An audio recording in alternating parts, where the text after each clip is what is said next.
A ver, a ver. Muy bien, ya está la transmisión. A partir de aquí, Yuseli, quedas a cargo. Ánimo los dos. Ok. Pues buenos días. Mi nombre es Yuseli Yamilet Romano Lasco. Soy estudiante de la Universidad Autónoma Indígena de México. Pues por parte de los estudiantes y del comité de la universidad le damos la más cordial de las bienvenidas a este evento que lleva por nombre ¿Para qué comunicar psicología científica?, a cargo de nuestro invitado, el psicólogo Jesús Ramírez Gamboa. A continuación haré mención a la síntesis curricular de nuestro ponente.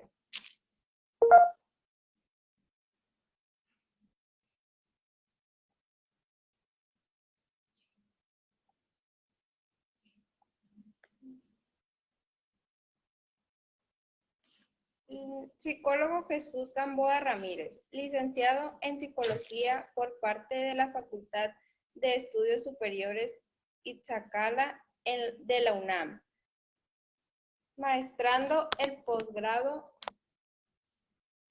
en Filosofía de la Ciencia de la Facultad de Filosofía y Letras de la UNAM, diplomado en Divulgación de la Ciencia por la Dirección General de Divulgación de la Ciencia de la UNAM.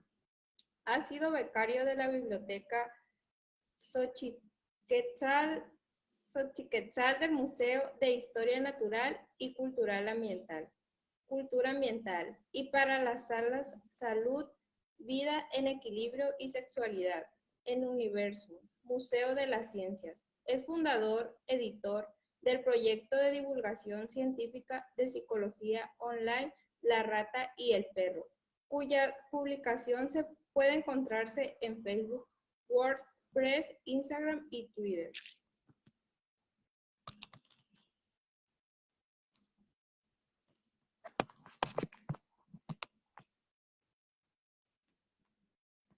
Ok, pues ese es la síntesis curricular de nuestro ponente. La dinámica del foro sería que antes de darle luz a la palabra, es importante informarle que él tiene alrededor de 40 minutos para desarrollar su tema. Una vez pasados sus 40 minutos, se abrirá un espacio para la discusión de los estudiantes. Ellos serán participar a Sayuri, Eduardo y Marichel. Y al final tendremos un espacio para comentarios finales abiertos a toda la audiencia del foro. Le doy la palabra, psicólogo Jesús Ramírez. Sí, muchas gracias, Yuseli, muchas gracias a todos por darme la oportunidad de aquí. Le agradezco muchísimo a mi colega Eric Guerrero, que hasta el día de hoy lo conocía nada más interactuando por Facebook. Así que me da mucho gusto poder hablar cara a cara con él. Y gracias, por supuesto, a la universidad por haberme invitado y darme la oportunidad de dar esta charla aquí con ustedes. Bueno, voy a compartir pantalla para poder... me gustaría que me avisen si se ve cualquier cosa. Bueno, en general me gustaría que me avisaran cualquier cosa si me dejo de oír, si de repente se escucha cortado, no sé, cualquier situación. Nada más abran su micrófono e interrúmpanme, ¿vale? ¿Se ve la pantalla, por cierto?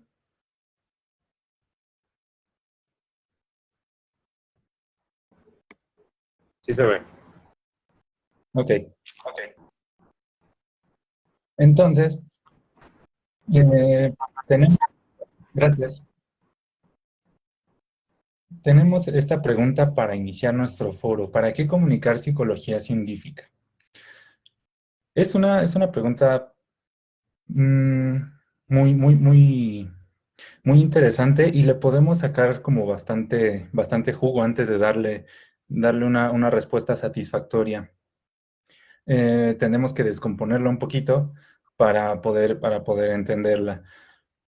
¿Para qué comunicar psicología científica? Lo primero que tenemos que hacer es, bueno, vamos a definir qué es la ciencia y por qué la psicología, por qué podemos hablar de que hay una psicología científica.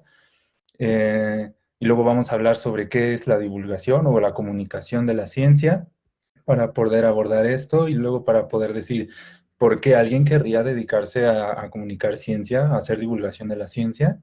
Y luego, una vez teniendo todos esos elementos, vamos a poder darle una respuesta, espero, a esta pregunta. Entonces, vamos a iniciar. Y vamos a iniciar con la primera cuestión. ¿Qué es la ciencia? Me voy a ir en esta parte rapidito, eh, porque hay... la pregunta de qué es la ciencia posiblemente sea una de las preguntas más difíciles que uno pueda hacerse aquí en el ámbito académico, en particular en el área donde estoy ahorita, que es filosofía de la ciencia. De hecho, me parece que no hay una, una concepción, así una definición, una respuesta bien clara a qué es la ciencia, aunque no lo crean. Pero bueno, creo que lo que sí podemos hacer es decir que no es la ciencia. Entonces aquí tenemos ese rápido quiz, este test de varias opciones, donde preguntamos, ¿qué es la ciencia? La ciencia es un conjunto de conocimientos, porque así aparece, creo, en el diccionario, ¿no? Un conjunto de conocimientos obtenidos mediante tales y cuales formas, ¿no? O es un método, porque a veces también se lo identifica así, con el famosísimo método científico que revisamos en, ¿qué? Secundaria, que va observación, hipótesis, experimentación, resultados, algo así. No, ya no me acuerdo de eso. Em, También hay gente que opina que es algo parecido a la C. em, Sentido común refinado, es decir, es como, sí, observar muy bien, observar muy cuidadosamente las cosas, usando nuestro sentido común para empezar a construir teorías y datos, ¿no? También es muy popular esta definición de ciencia, como la búsqueda de la verdad con B mayúscula, de la verdad última acerca del mundo, de la naturaleza.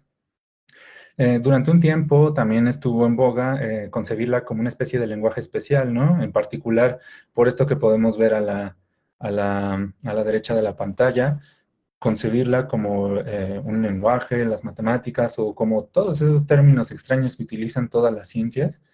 De ahí viene esta concepción sí, ver a la ciencia como un lenguaje especial o ninguna de las anteriores. Puede ser que la ciencia sea algo más que todo esto o que no sea ninguna de estas, porque todas estas concepciones bastante comunes tienen muchos problemas filosóficamente hablando. Porque para empezar, un conjunto de conocimientos sí, pero ¿cómo se obtienen esos conocimientos? ¿Quién los obtiene para empezar? Porque no llegan de la nada, no nos llegan de la nada. Un método. Nada más uno, porque hay muchísimas ciencias y no todas utilizan, por ejemplo, experimentos. La mayor parte de la astrofísica no puede hacer experimentos. La paleontología tampoco. Y sin embargo son disciplinas que consideramos científicas, ¿no? Entonces, nada más un método. Sentido común refinado. Pues muchos descubrimientos de la ciencia van justo en contra del sentido común. Por ejemplo, nuestro sentido común nos dice que la Tierra es plana. Nuestro sentido común nos dice que el Sol se mueve alrededor de nosotros. Y sin embargo sabemos que no es así. La búsqueda de la verdad, ese es como yo creo que el más problemático de todos los puntos, porque eh, ahí podríamos plantear una pregunta buenísima. ¿Cómo sabríamos si ya llegamos a la verdad? Con B mayúscula, sí. ¿Cómo sabemos cuando ya descubrimos toda la verdad acerca de todo el universo? ¿De verdad podríamos saber algo así? Un lenguaje especial, este es como que uno podríamos concederlo tantito, y más adelante lo vamos a retomar, pero definitivamente la ciencia no es nada más un lenguaje especial para hablar acerca del mundo.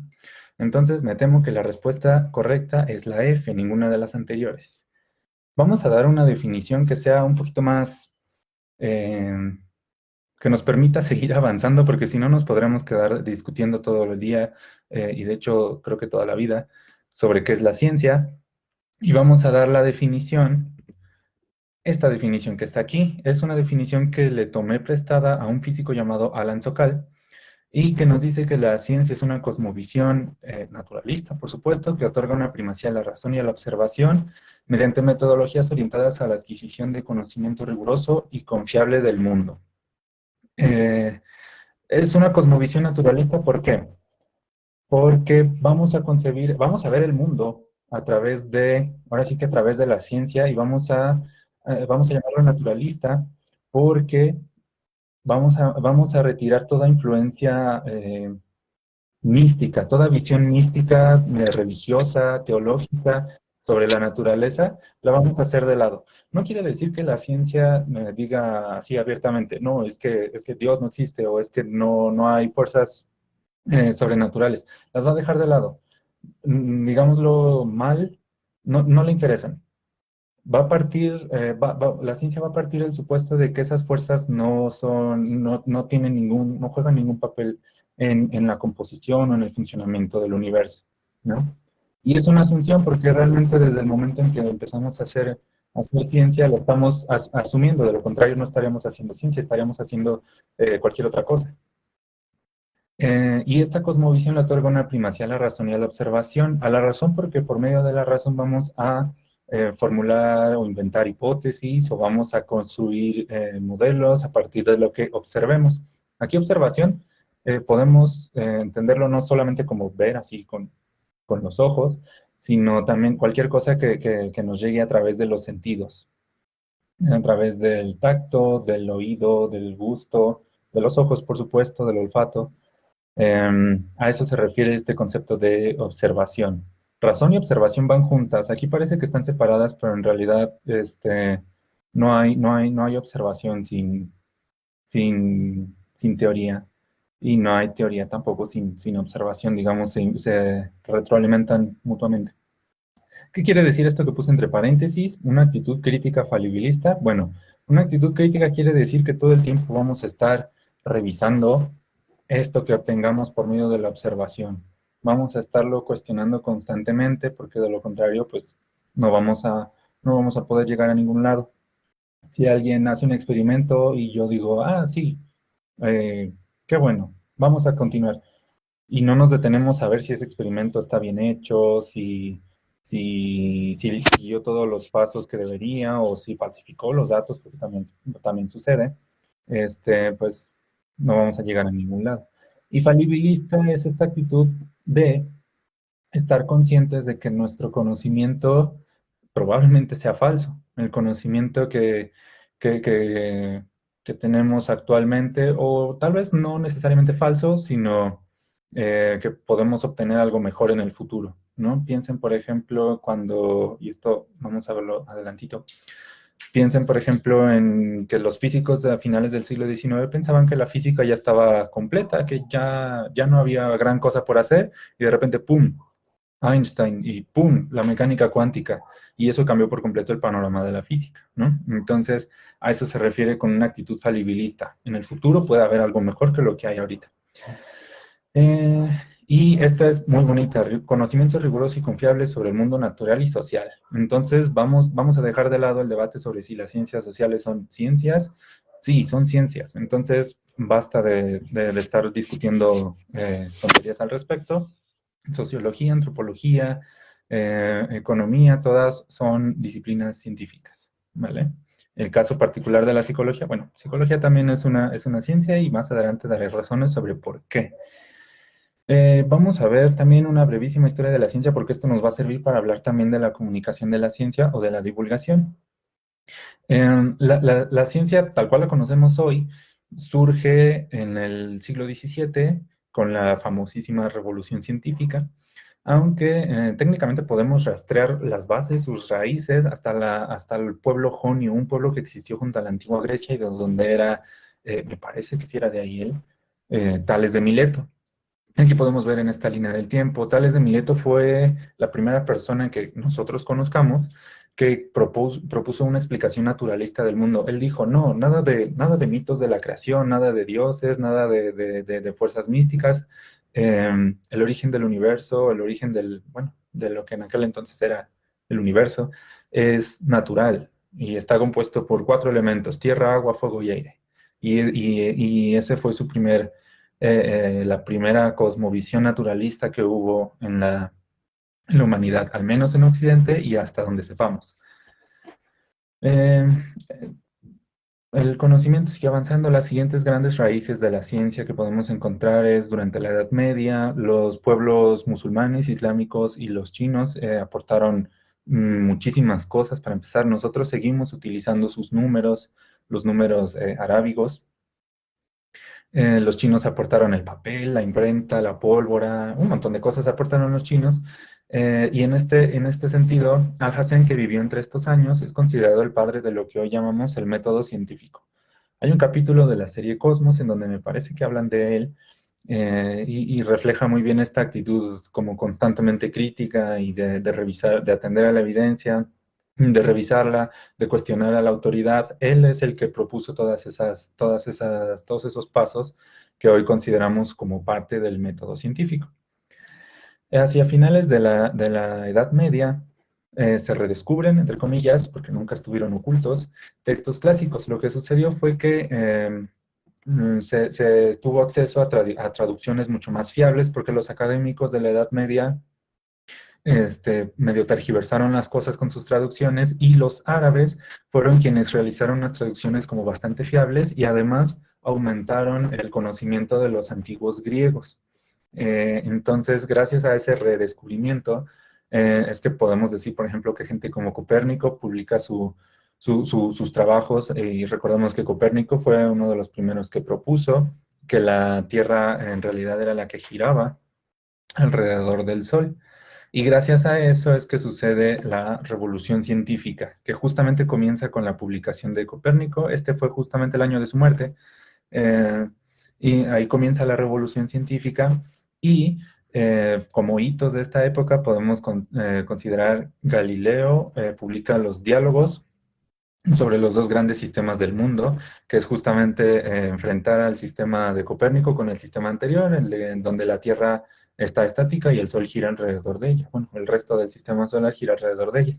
Y culmina con la publicación de Isaac Newton de sus famosos Principia Mathematica, en donde sintetiza la mecánica que a partir de entonces se llegaría a conocer como newtoniana. Hacia el siglo XVIII empieza a profesionalizarse la ciencia, aunque en aquel entonces no se la llamaba así, se la llamaba todavía filosofía natural. Newton, Lavoisier, eran filósofos naturales, ¿no? Todavía no existía una separación muy fuerte entre filosofía y ciencia. Y como hitos podemos considerar a Antoine Lavoisier, que publica Química General o Principios, algo de química, él era químico. Tenemos a Adam Smith, que publica en Economía, y Thomas Malthus, que publica el ensayo sobre la población como principios de demografía, como hitos de este siglo, del siglo XVIII. En el siglo XIX, la química y la biología ya se establecen definitivamente. Charles Darwin en el 59 publica el famosísimo Origen de las Especies, y en el 1869, Mendeleev desarrolla la tabla periódica. Hubo otras cosas que sucedieron en ese siglo, por ejemplo, la unificación de la electricidad con el magnetismo, la fundación del primer laboratorio de psicología en el 79 por parte de Wilhelm Wundt, y el establecimiento entre comillas, Comte establece la sociología como una ciencia. Y en el siglo XX, aquí hay algo que podemos observar. Aquí todavía no había una distinción muy clara entre filosofía y ciencia, todavía se la llamaba filosofía natural. Darwin no era un biólogo, Darwin era un naturalista. El término biología y biólogo aparecen mucho después, y aquí ya hay una distinción muy clara. La ciencia ya en el siglo XX, en el siglo pasado, ya está súper especializada. Ya hay una distinción clara entre filosofía y ciencia. Los científicos se ocupan a sus cosas y los filósofos hacen cosas muy diferentes, muy raras, muy distintas. En el siglo XX se establecen la genética, la paleoantropología y la psicología. Ya definitivamente se establece como una disciplina con objetos de estudio bien definidos. Surgen las ciencias cognitivas durante la segunda mitad del siglo XX. Y como hitos, hay muchos hitos en la ciencia del siglo XX. Me quedo con estos de acá. En el 53, Rosalind Franklin, Watson y Crick descubren la estructura del ADN, lo que permite establecer la genética. Y en psicología, que ya nos interesa más a nosotros, Skinner publica Ciencia y Conducta Humana en el 53. Neisser publica en el 60 y... Ay, no veo aquí, pero fue a finales de los 60, Psicología Cognitiva, y también más o menos por esa época Gibson publica Psicología Ecológica, que son algunos de los libros que podemos considerar más importantes en psicología.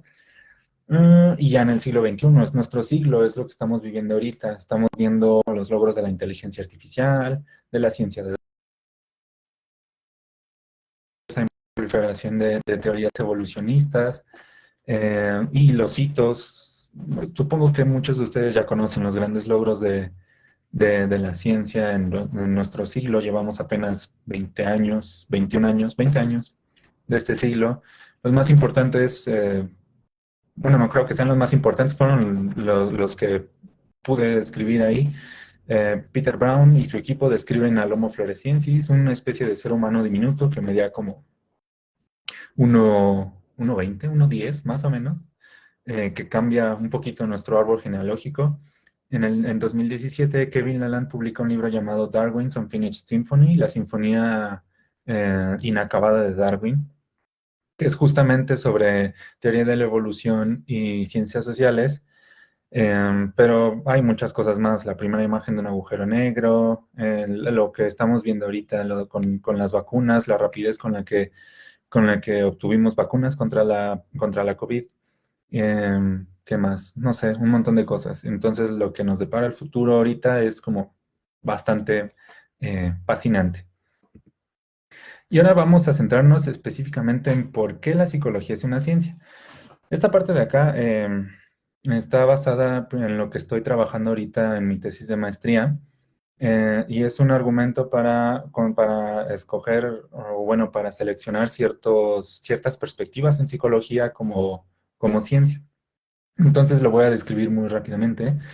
Em, Seguramente habrán escuchado que la existencia de que haya mucha psicología humanista, psicología conductual, psicología cognitiva, neuropsicología, todas esas, seguramente han escuchado que su existencia es como una especie de problema porque no estamos unificados como parecieran estar otras disciplinas.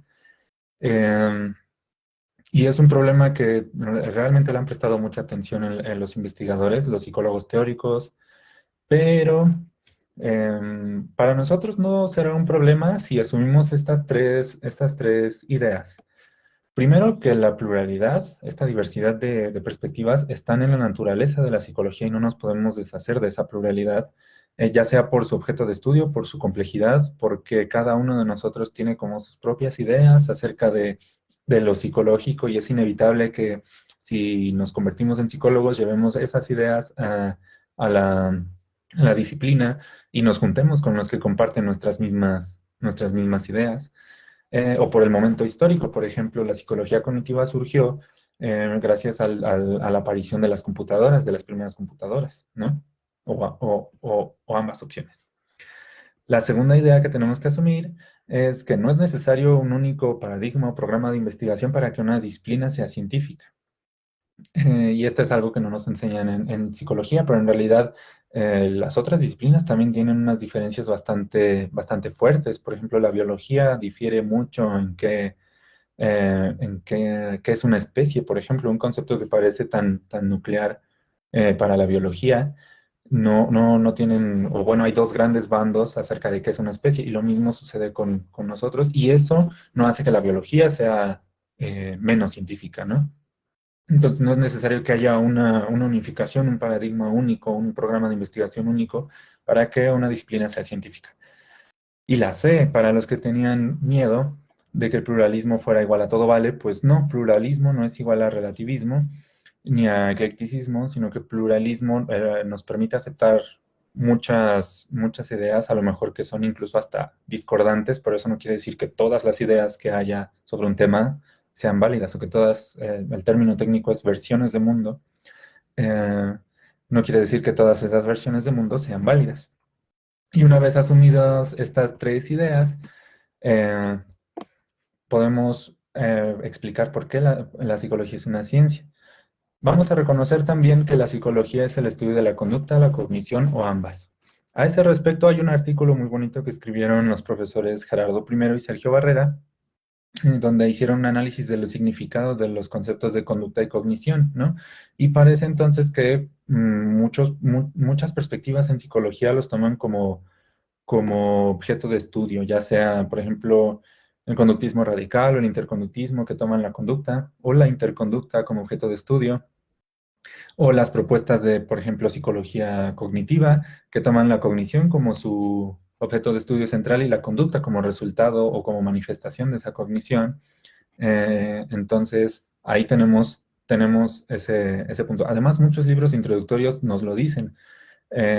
Nos dicen, la psicología es la ciencia de la mente y de la conducta, o es la ciencia de la conducta, o es la ciencia de la cognición o de los procesos cognitivos, ¿no? Entonces, no hay como mucha justificación, mucha sofisticación filosófica por ahí, pero pues nos dan una pista de cómo los investigadores conciben su propia disciplina, nuestra propia disciplina. Y también vamos a hacerle caso a los psicólogos humanistas y a muchos psicoanalistas que dicen que la psicología no puede ser una ciencia en el sentido en que la estamos entendiendo aquí. La llaman ciencia positiva o ciencia positivista. Yo no creo que sea ciencia positivista, pero bueno, ellos dicen que no, nosotros no vamos a usar los métodos de la ciencia por muchas razones. Y entonces nosotros vamos a decir, bueno, ustedes no van a usar la ciencia, vamos a sacarlas de nuestro análisis. Podemos decir entonces que la psicología científica está constituida por esta pluralidad de programas de investigación. Esto es programas de investigación, se me olvidó ponerlo en la de atrás. Están los conductismos, que son varios, son hasta 14. Y los históricos no, son un buen también, son como 20. Pero bueno, actuales son como 14. Hay varias propuestas en el cognitivismo, entonces también por eso está escrito en plural. Tenemos la biopsicología, genética, donde entra genética del comportamiento, neuropsicología, todas esas cosas que tienen que ver con el sistema nervioso y con la genética y con las hormonas. Psicología ecológica, que es una perspectiva que realmente está como bastante cerca de los cognitivismos. De hecho, también es una crítica a los cognitivismos.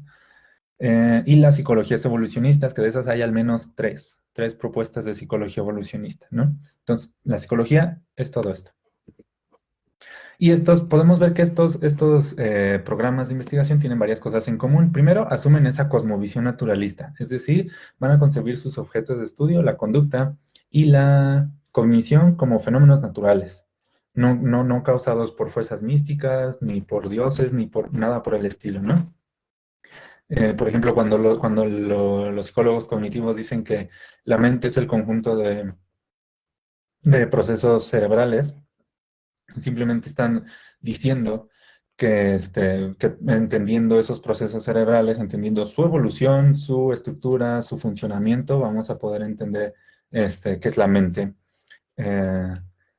O los psicólogos evolucionistas, ¿no? Que parten directamente de la evolución y a partir de ahí van a hacer sus análisis acerca de la cognición y del comportamiento, o los conductismos que dicen, no, pues la conducta es un fenómeno natural, está sujeta a leyes y vamos a descubrir esas leyes, ¿no? Esa es la cosmovisión naturalista. Construyen teorías y modelos sobre el mundo, muy importante. Buscan conocimiento riguroso y confiable, por supuesto, y hacen uso de experimentos, estadística, modelización matemática, observación naturalista y otros métodos típicos de las ciencias, ¿no? Es con métodos, no uno solo, sino métodos en general.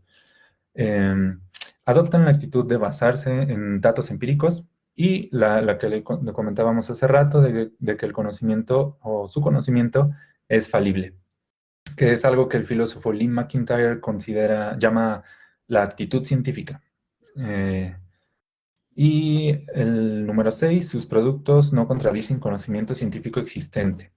Esa es como que la más dudosa. Todas podrían llegar a tener problemas en un sentido filosófico, porque es lo que hacemos los filósofos, le buscamos problemas a todo. Pero podemos quedarnos con estos para no extender mucho la discusión. Me parece que son bastante sensatos y Por eso es que la psicología es una ciencia. Entonces, a eso es a lo que nos vamos a referir con psicología científica. ¿Ok? Ahora, cambiando tantito de tema, quiero contarles qué es la divulgación o la comunicación pública de la ciencia. Igual es el término con el que se le conoce formalmente, digamos, porque hay estudiosos de la comunicación pública de la ciencia, y es a la vez una profesión y un oficio. La divulgación en este sentido no es algo que uno haga, digamos, en un fin de semana que uno tenga libre, en un domingo que, voy a hacer divulgación, voy a escribir un artículo y lo voy a publicar.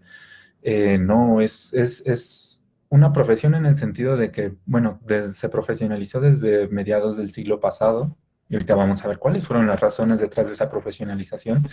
Y en ese sentido, pues, a Carl Sagan no regalaba los libros, los divulgadores de hoy tampoco regalan los libros ni las charlas. Antes, a principios del siglo XX, la divulgación era considerada como una especie de honor, era como de honor para el que la hacía. Por ejemplo, había están las conferencias de Navidad de la Royal Institution, ahorita voy a hablar de ellas, y para los que las impartían era un honor estar ahí, pero ahorita ya no, gracias a la especialización de la ciencia, quien quiera comunicar la ciencia, digamos, casi casi tiene que especializarse o conocer bien a fondo esa disciplina para poder darla a conocer, y eso implica eh, conocer la disciplina y conocer métodos de comunicación efectivas para que pues, no sea una comunicación o una divulgación medio torpe.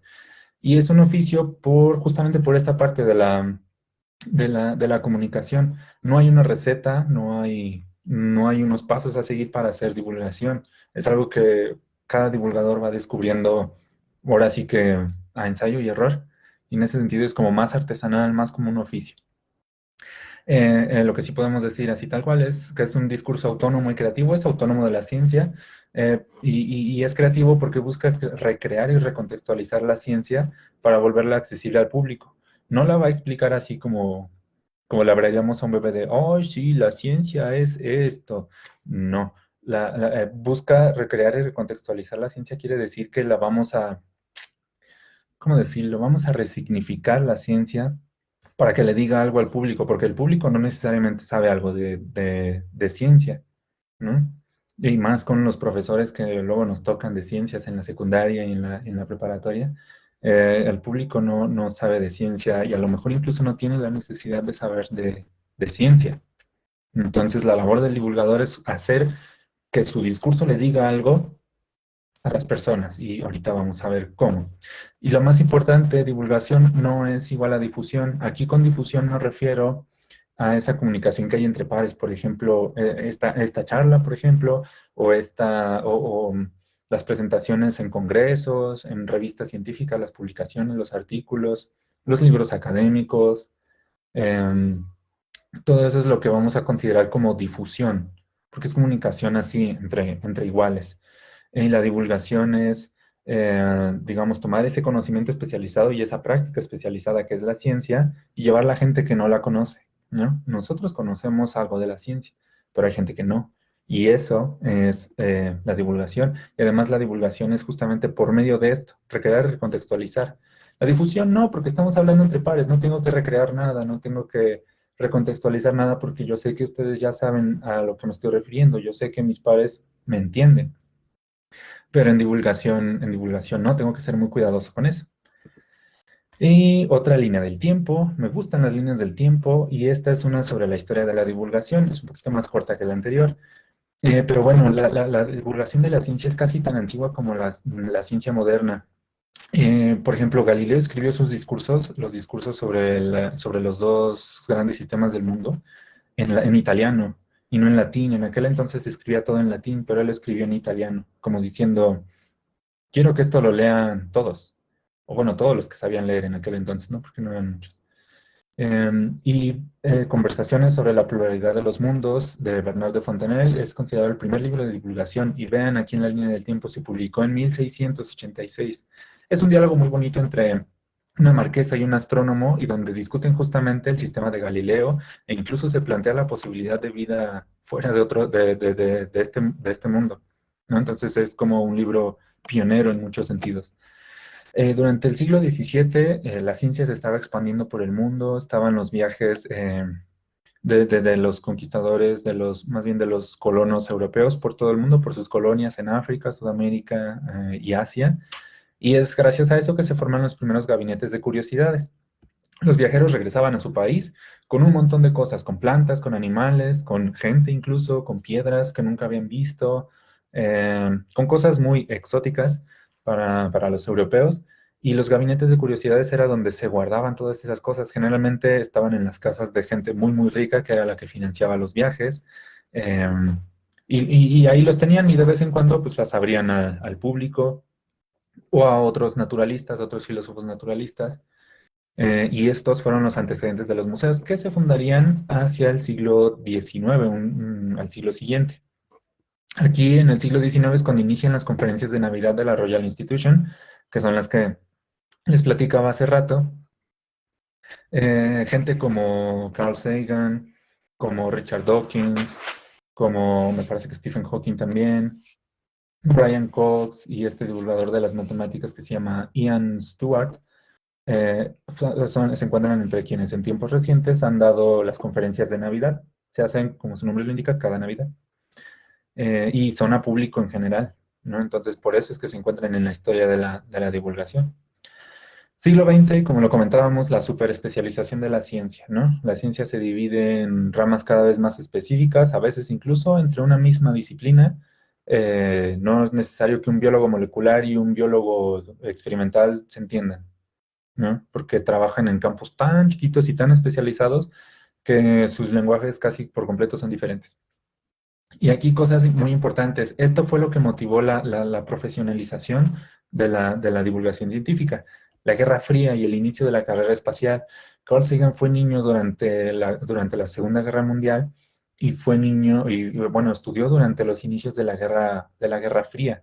Y fue cuando Estados Unidos, para poder vencer a la Unión Soviética, decidió invertir gran parte de su dinero en ciencia y en educación científica, y para eso necesitaban científicos, pero a montones. Entonces la divulgación en aquel entonces surgió como una manera de atraer a la gente, sobre todo a los niños, a los estudiantes, hacia la ciencia, para poder contar con la mano de obra suficiente para pues, lograr lo que los soviéticos estaban haciendo. Y además, durante el siglo XX también aparecen la televisión y la radio, que son nuestros nuevos medios de comunicación masiva. Antes la divulgación se hacía en libros populares, eh, en periódicos si acaso. Pero la televisión y la radio pues abrieron nuevos horizontes, ¿no? Antes del programa de Cosmos, el famoso programa de Carl Sagan que se estrenó en el 80, ya estaba, por ejemplo, Jacob Bronowski con un programa que se llamaba El ascenso del hombre y también lo convirtieron en un libro. De hecho, ese texto fue inspiración para hacer Cosmos, y fue como uno de los primeros programas, si no mal recuerdo, de divulgación en televisión. Y llegamos a nuestro siglo, que es la famosa era de la información, entre comillas, y el auge del Internet. Y pues bueno, hoy tenemos una variedad de plataformas para hacer divulgación. Tenemos las redes sociales, tenemos los podcasts, podemos crear una página web, tenemos YouTube, tenemos los blogs, tenemos TikTok. Yo sigo a varios divulgadores que trabajan en TikTok. Entonces, todo el tiempo se están abriendo nuevas posibilidades, nuevas plataformas para la divulgación. Eh, bueno, entonces, ya que tenemos todo esto, tenemos una definición de divulgación pues bastante buena, operativa. Eh, ¿Para qué hacer divulgación? ¿Por qué la gente hace divulgación? ¿No? Tenemos varios motivos. Mucha gente dice que hace divulgación para despertar vocación científica en el público, ¿no? Para despertar el interés en la ciencia en los niños, ¿no? Por ejemplo, hay muchos productos de divulgación dirigidos específicamente a niños y a jóvenes y tienen esa idea, ¿no? Despertar vocación de que, yo quiero ser científico. Democratizar el conocimiento científico, que eso quiere decir, bueno, los países invierten bastante en ciencia, los países que no son México. Pero generalmente los resultados de la ciencia tardan como bastante tiempo, a veces hasta décadas, si no es que siglos, en verse reflejados, ¿no? Entonces, ¿cómo le vamos a devolver al público lo que está invirtiendo en ciencia. Bueno, pues vamos a hacer divulgación de la ciencia para que sepan qué es lo que se está haciendo, para que sepan qué se hace con su dinero, para que sepan qué es lo que se puede hacer. O para que la gente pueda tomar decisiones informadas, ¿no? En una civilización donde todo depende, casi todo depende de la ciencia y de la tecnología, pues es imperante que la gente sepa de ciencia y tecnología, porque si no, ¿cómo van a opinar sobre, por ejemplo, sobre las vacunas, ¿no? O podemos decir que es para mejorar la cultura científica de la población. Esto tiene mucho que ver con el dilema de las dos culturas que se dio a principios del siglo XX, con esta superespecialización, eh, la filosofía, bueno, las artes, las humanidades y todo eso se fueron separando de la ciencia. Y entonces ahora tenemos dos culturas. Tenemos gente que decimos que es muy culta porque sabe de Shakespeare y sabe de, no sé, de escritores de Hemingway, de García Márquez, sabe mucho de arte, de humanidades, de filosofía, pero no sabe nada de ciencia. Y tenemos lo mismo del otro lado, tenemos científicos que son muy buenos, tenemos científicos que publican como locos, tenemos científicos que generan conocimientos raudales, pues no tienen idea de humanidades e incluso detestan las humanidades, ¿no? Y eso a veces también se ve reflejado en la población en general, donde la población pues a lo mejor sabe quién es Shakespeare, pero no sabe quién descubrió a Lucy. Se apellidaba Johnson, ¿no? O no saben, por ejemplo, no sé, no saben cuál es la segunda ley de Newton. Y entonces este punto va destinado a eso, mejorar la cultura científica de la población. Eso dicen algunos. Complementar la educación escolar en ciencias. A veces los museos cumplen ese rol y por eso está este punto aquí. No están, no sé si les haya pasado, los hayan llevado de excursión a un museo. O bueno, también es muy común en todos los museos que reciban grandes grupos escolares de niños, de adolescentes, con la intención de que, es que este tema lo estamos viendo ahorita en la escuela, entonces por eso los traje acá, ¿no? Entonces también hay gente que ve la divulgación como esto. Informar de noticias relevantes sobre ciencia, ¿no? En particular ahorita con lo de las vacunas, con lo de la pandemia. No era importante que la gente supiera qué era la pandemia, qué era el virus, cómo funcionaba el virus, cómo funcionan las vacunas, pues para que estén informados. Tiene un poquito que ver con el punto B. Que la gente disfrute y se entretenga, que ese en particular me gusta mucho. Hay gente que lo sostiene, hay gente que dice, yo no quiero que la gente aprenda, yo no quiero que la gente se eduque, yo no quiero que la gente mejore su cultura científica, yo quiero que la gente la pase bien cuando me lee, ¿no? Y eso está bien, porque de hecho tiene trampa, pero ahorita les hablo de eso. El punto G también es importante, combatir la superstición y la pseudociencia. Mucha gente que dice, no, es que la divulgación, hacemos divulgación y entonces acabamos con la superstición o la pseudociencia, ¿no? O hay gente que sostiene que la divulgación es para todas esas, y a lo mejor hasta más que se me hayan olvidado. Y sí, podemos agrupar todas esas categorías, más bien todas estas opciones, en estas tres, que es para mejorar la cultura científica, para complementar la educación formal y para compartir la emoción y el placer que uno experimenta cuando estudia ciencia, cuando hace ciencia, cuando sabe de ciencia, ¿no? Y no son excluyentes, que es lo mejor. Por ejemplo, yo en particular, cuando escribo para La Rata y el Perro, eh, me gusta guiarme más por me gusta decir que escribo para que la gente que me lee la pase bien, que diga, este texto me gustó, de la misma manera en que a lo mejor leyendo un cuento o una novela, pues podrían sentirlo, ¿no? Em, y les decía que tiene trampa, porque a lo mejor si los hice sentir bien, a lo mejor pueden investigar más o pueden leer más sobre el tema. A lo mejor no es mi meta personal, no es mi meta principal. Pero a lo mejor puede suceder. Por eso digo que este tiene trampa. Pero es una meta, creo, un poco más humilde. Pues porque lo único que hay que lograr es que la persona se emocione. Tiene su chiste, por supuesto. No creo conseguirlo todo el tiempo, pero, pero esa es la meta principal. Y hay otros que su meta principal será complementar la educación formal, mejorar la cultura científica, lo que sea, ¿no? Pero tenemos todas esas razones para hacer divulgación o comunicación pública de la ciencia. Este libro de acá, por cierto, es como una especie de manualito que escribió una de mis profesoras en el diplomado y justamente comparte está escrito desde el punto 3, ¿no? Concebir a la divulgación de la ciencia, escrita, por supuesto, como literatura, ¿no? Entonces, hace un análisis ahí de varios divulgadores de la ciencia famosillos para ver si sí clasificarían o no como literatura. Obviamente, después de definir qué es literatura o qué es un buen texto. Pero bueno, entonces aterricemos eso en todo lo que ya vimos sobre psicología científica y sobre para qué hacer divulgación. Y podríamos dar las siguientes razones. Y si leyeron el texto que les compartí, los 2 capítulos de El mundo y sus demonios, van a poder verlos reflejados aquí. Por ejemplo, en el motivo 1, cultura científica, que es donde entrarían, por ejemplo, el de democratizar el conocimiento y mejorar la cultura científica, informar de noticias relevantes sobre ciencia.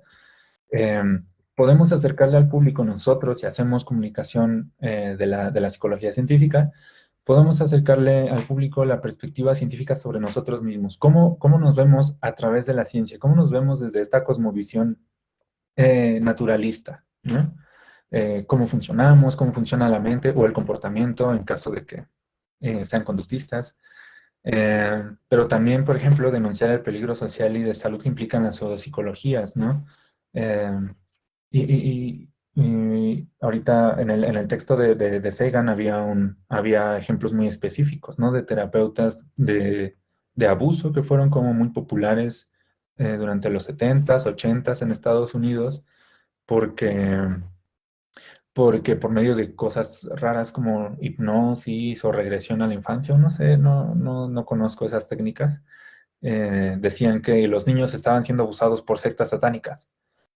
Y hubo un pánico en Estados Unidos al respecto porque hubo muchísimos casos de familias como muy respetables que terminaron destruidas por este tipo de denuncias, ¿no? Porque de repente resultaba que el papá, que era un ciudadano ejemplar, su hija lo había denunciado porque la había involucrado desde niño en abuso ritual satánico y era como, por Dios, ¿qué es lo que está sucediendo?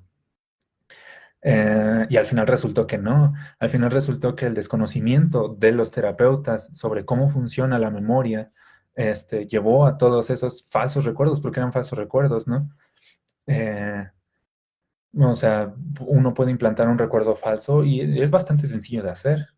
Si ustedes toman una fotografía de algún compañero suyo cuando era niño y la modifican con Photoshop y la pegan en Disneylandia, eh, y le dicen, mira, ¿te acuerdas de cuando fuimos a Disneylandia? Y ponen ahí a toda su familia, ¿no? ¿Te acuerdas de cuando fuimos a Disneylandia? Él va a decir en un inicio, ah, yo nunca he ido a Disneylandia, pero aquí está la foto y acuérdate, y le empezamos a sacar una narración de lo que hicimos en Disneylandia. Él va a terminar por decir, sí, sí me acuerdo. Nos subimos a esta atracción, ¿no? Y es muy fácil, es increíblemente fácil y piensen tan solo en la cantidad de terapias que se basan en recordar, en ir hacia la infancia, en recordar los problemas de la infancia. Es muy fácil que el terapeuta, sin querer, implante un recuerdo falso, ¿no?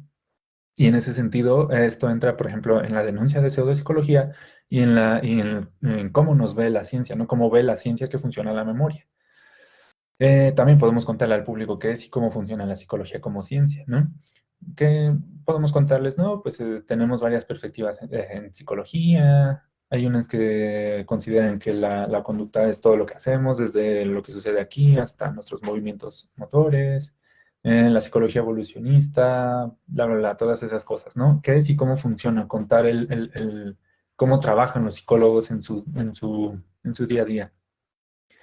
Luego, podríamos también decir que queremos hacer divulgación científica de la psicología para complementar la educación formal, ¿no? Para complementar la formación de los psicólogos o de los estudiantes de psicología, ¿no? Porque igual, como muchas veces los planes de estudio se centran, le dan como igual peso a, a las pseudopsicologías y a las psicologías científicas o le dan más peso a estas porque son más populares que la psicología científica. En ese sentido, podemos usar la divulgación para complementar esa educación, ¿no? Para irlos acercando a los estudiantes o a los psicólogos poco a poco, perdón, a la psicología científica.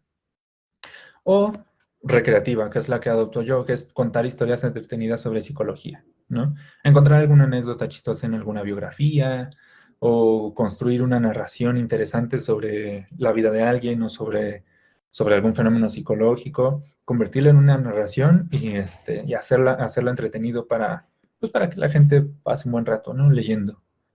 Bueno, en mi caso, porque yo generalmente hago más divulgación escrita.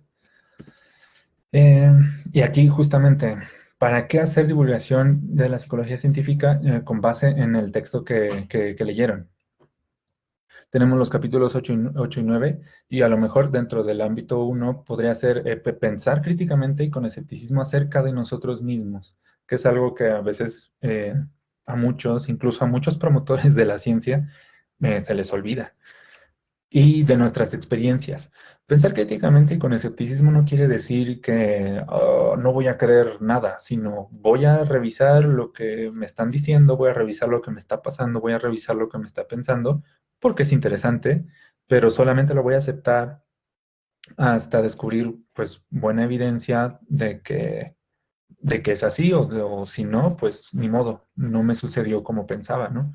Ayer me pasó algo muy gracioso mientras estaba terminando con la presentación. Allá atrás tengo una funda para raqueta y justamente venía de dejar de acomodarla allá atrás. Me senté, tecleé un par de cosas y de repente oí que se cayó, ¿no? Eh, Y una persona que no estuviera bien entrenada en esta parte del pensamiento escéptico, se hubiera asustado, hubiera salido corriendo, incluso yo mismo, ¿no? Antes de conocer todo esto del escepticismo, me hubiera dicho, me pasó algo bien raro, se cayó eso y no había nadie, ¿no? Pero pues es bastante sencillo ver que a lo mejor la dejé mal cuando la acomodé, y por eso se cayó, ¿no? Entonces, eso es la parte de escepticismo. No es descartar luego decir, ah, sí, no, porque los fantasmas no existen, no, simplemente decir, bueno, ¿cuál es una explicación alternativa por la que se pudo haber caído? ¿No? Una que no incluya fantasmas, porque los fantasmas luego vinieron a mi mente, aunque no lo crean. Pero digo, bueno, ¿cuál es la otra razón por la que se pudo haber caído? Una que no incluya gente muerta. Bueno, la dejé mal, porque literal la acababa de acomodar, ¿no? Entonces, eso es a eso me refiero con pensar con escepticismo acerca de nosotros mismos y de nuestras experiencias. Es muy fácil pensar con escepticismo acerca de otras cosas, de lo que nos dicen otras personas, de algo que vemos en internet, pero no es tan fácil hacerlo con esto y hasta la persona más crítica y más escéptica sobre sí mismo puede engañarse. Entonces, es estar alerta constantemente, ¿no? Eh, Otra función podría ser lo que les decía hace rato, ¿no? Dar a conocer, ya en específico en estos dos capítulos, dar a conocer que la memoria no funciona como creemos, que la memoria no es una grabadora, sino que es influenciable por nosotros mismos y por otros. Por ejemplo, nosotros mismos cuando recordamos cosas, en realidad las estamos reconstruyendo constantemente y el cómo la reconstruyamos depende de nuestro estado actual, de nuestro estado emocional, de en qué situación estemos. O por otros, como en los experimentos de la psicóloga Elizabeth Loftus, que es quien se ha dedicado a estudiar la memoria, porque tiene muchas implicaciones, por ejemplo, en el ámbito jurídico. Y como ya vimos, pues también en la psicoterapia, ¿no? Por eso es que es muy importante que al hacer psicoterapia no nos centremos tanto en el pasado. O sea, el pasado es importante porque el pasado dio origen al presente, pero no podemos modificar el pasado y si nos centramos mucho en el pasado y en estar recordando cosas, pues vamos a terminar con un montón de recuerdos falsos que a lo mejor ya hasta agravan el problema, ¿no? Y finalmente, otra de las lecciones por las que Carl Sagan aborda estos temas de psicología es una enseñanza realmente en general sobre el escepticismo, que es que una persona crítica y escéptica es menos propensa a creer ciertas declaraciones y ciertas experiencias como algo sobrenatural, ¿no? Lo que les decía. Y hay bastantes ejemplos ahí. Por ejemplo, en otra parte del libro aborda el caso de Uri Geller, que era un psíquico, que un día apareció y dijo, yo puedo doblar cucharas, y agarraba y doblaba cucharas enfrente de la cámara. Y es un truco de magia ahorita ya muy, muy, muy común. Todos los magos del mundo aprenden a doblar cucharas, como parte de su entrenamiento. Pero cuando Uri Geller apareció, convenció a físicos a físicos, así investigadores reputados, con doctorados, con publicaciones, los convenció de que había fuerzas no descubiertas por la ciencia.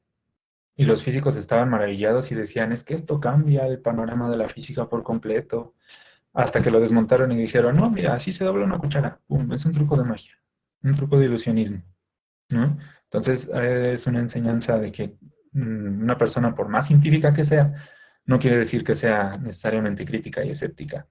Y de que todos, absolutamente todos nosotros, somos propensos a caer en engaños, ¿no? Y que por eso es importante mantener siempre este pensamiento crítico y el pensamiento escéptico sobre nosotros mismos y sobre el mundo. Pero bueno, ya casi... esto tiene que ver justamente. El gran filósofo Quentin Beck nos dijo en la segunda película de Spider-Man, es fácil engañar personas que se engañan solas primero. Y si lo piensan bien, Quentin Beck tiene mucha razón, porque eso fue lo que hizo en la película. No sé si la hayan visto, pero pues, spoiler, eso fue lo que hizo con Spider-Man. Peter Parker se quería engañar a sí mismo, quería buscar a alguien que fuera su figura paterna, no sé, su mentor, pues. Eh, y pues Quentin Beck se aprovechó de eso. Y lo mismo sucede en el mundo real, con la gente que quiere vendernos algo, con la gente que quiere convencernos de algo. Y si esas personas son muy buenas observadoras y saben muy bien y ven bien qué es lo que nosotros estamos buscando, pues nos van a engañar. Y como lo dijo Carl Sagan, creo que son frases un poquito equivalentes. Lo que una mente crítica podría interpretar como una alucinación o un sueño, una más crédula lo interpreta como una visión de una realidad externa elusiva, pero profunda, que es lo mismo de acá arriba. Si se quiere, una persona se engaña primero y es muy fácil engañarla a ella. Eh, pero bueno, ya que hablamos tanto sobre divulgación, me gustaría ir cerrando con algunas recomendaciones de buenos libros de divulgación, porque también hay malos libros de divulgación. Uno pensaría que ya no llegan cosas malas a la imprenta, pero tristemente sí, hay bastantes. Buenos libros de divulgación. En inglés, bueno, de escritores extranjeros, tenemos, por ejemplo, Siete Esqueletos, que habla sobre 7 fósiles que definieron, digamos, nuestro entendimiento de la evolución y del árbol genealógico humano. Y está muy bonito porque habla desde una perspectiva como muy histórica, no nada más dice, sí, se descubrió este fósil y tuvo estas implicaciones, sino que te cuenta toda la historia, ¿no? Cómo lo descubrieron, por qué es famoso, este, y que la fama a veces no tiene tanto que ver con lo que implicó para la antropología, para nuestro entendimiento del árbol genealógico humano, sino a veces son famosos simplemente porque estaban en el lugar y momento adecuados. Tenemos a Stephen Jay Gould con El pulgar del panda. Stephen Jay Gould escribía maravilloso. Y el ensayo del pulgar del panda, por ejemplo, el que le da el título al libro, es un ejemplo de que la evolución no hace las cosas perfectamente, ¿no? De que la evolución en realidad es como recicla todo lo que tiene y ve qué puede hacer con eso. A la mesa con Darwin, este lo estoy leyendo actualmente y está también muy divertido y habla sobre la evolución de los alimentos, ¿no? Por ejemplo, del trigo, cómo domesticamos las plantas, los cereales, cómo domesticamos los animales, en qué momento nos volvimos carnívoros, cómo fue que adquirimos la mutación que nos permite digerir la lactosa. Bueno, a mí, yo no soy intolerante a la lactosa. Eh, este de Contagio, que lo leí a principios de año, es un libro gruesísimo, como de este vuelo, parece un ladrillo, pero cuenta las historias de diferentes brotes de pandemias que han surgido. El libro se publicó originalmente en 2013, así que no habla de nuestra pandemia, pero sí cuenta las historias de otras pandemias y el parecido es asombroso, ¿no? Con lo que está sucediendo, con lo que sucedió acá, y lanza muchas alertas. Entonces, como muy divertido leerlo ahorita en 2021, porque en 2013 te estaba diciendo, no, es que la próxima pandemia tenemos que cuidarnos porque si no nos va a ir muy mal, nos puede pasar tal y tal cosa, y es como, mira, sí pasó. Pero bueno, Cosmos, que es un gran clásico, es muy bonito ese libro. Simplemente lo pongo casi casi de cajón porque es uno de los pilares de la divulgación científica.